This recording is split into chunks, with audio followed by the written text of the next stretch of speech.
Ak ste aj vy zatúžili po skutočnom loveckom dobrodružstve, husté nepriechodné dažďové pralesy západnej Afriky sú tým pravým miestom. Kamerun je nesporne loveckou destináciou pre tých lovcov, ktorí sa neboja prijať svoju životnú výzvu.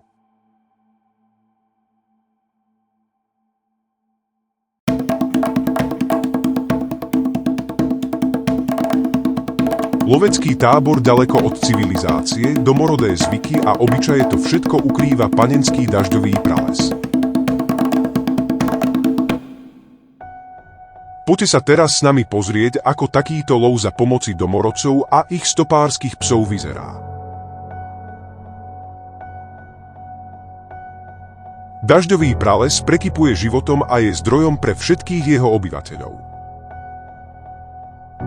Po celé generácie tu domorodé obyvateľstvo žilo v súlade s prírodou bez toho, aby vážnejším spôsobom dokázalo narušiť miestny ekosystém. Iba vďaka tomu je prales živým organizmom navzájom prepleteným neviditeľnými symbiotickými nitkami a poskytuje útočisko všetkým druhom zvierat. Budeme loviť antilopu bongo, ktorá je popri pralesnom bivolovi určite najvychýrenejšou lovnou zverou Kamerunu. Hneď na úvod sa podarilo skoliť kušou trofejovo menšiu antilopu bongo. Každý úspešný lov je v domorodej dedine sprevádzaný rituálnou oslavou.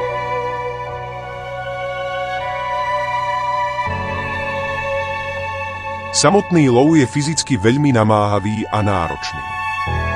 Vyžaduje si dobrú kondíciu lovca, pretože hodiny stopovania pralesom za pomoci psov sú len pre tých najvytrvalejších.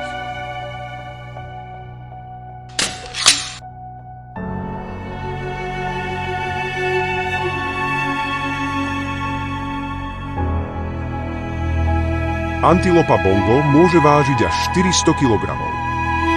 Takže dostať ju von z pralesa si žiada mnoho pomocných rúk.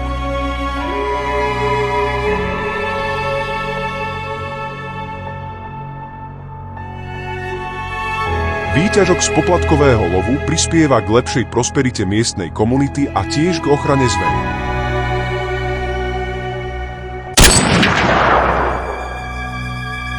Cestou nazad sme zaznamenali ešte jeden lovecký úspech v podaní nášho loveckého sprievodcu.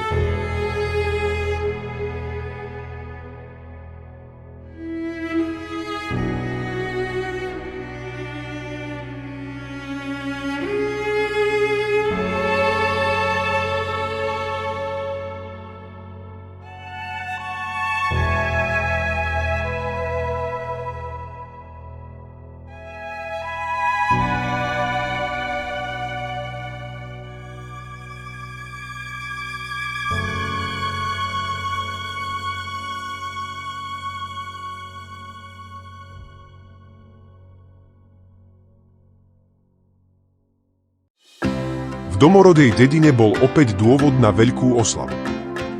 No náš lov ešte zďaleka neskončil. Kamerunský prales je aj domovom mnohých trpasličích antilop. Spomeniem určite druhy ako Red Flanked Duiker, Blue Duiker alebo Peteres Duiker.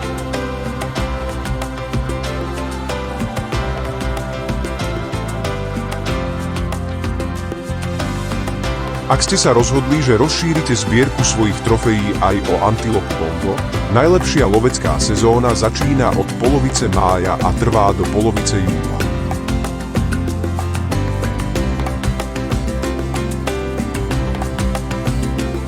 Dovidenia v Kamerune.